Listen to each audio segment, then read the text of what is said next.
काल काँग्रेसमध्ये असलेला माणूस आज तिथे जा आणि एवढ्या जोरात बोलतोय. पाडग्याची बांधणी जोरातच असते, नवीन नवीन असतात ना. मग आपल्या पक्षामध्ये बघा मी तुमच्या पुस्तिकाला उतरलोय, मी महाराष्ट्र केसरी आहे असं दाखवण्याचा अट्टहास असतो यांचा. काय गरज आहे बोलायची? चांगलं आहे ना, वातावरण चांगलं आहे ना मुंबईतलं, कशालाही खराब करायचा प्रयत्न करताय. मराठी माणसाला कशाला डिवसताय? आम्ही इथे म्हणजे मूळ मराठी माणसाच्या मुंबईमध्ये भारतातली सगळी लोक येऊन राहतात आणि मी नेहमी म्हणतो ही माती इतकी पोषक आहे की या मातीचा कुंकुम टिळक ज्यांनी लावला तो कधी उपाशी झोपत नाही.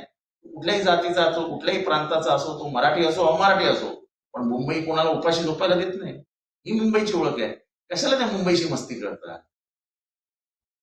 आज तुम्ही मुंबईत आलात, खासदार झालात, तुम्हाला सन्मान दिला मुंबईने, मोठं केलं मुंबईने, कशाला या आईशी खेळता तुम्ही?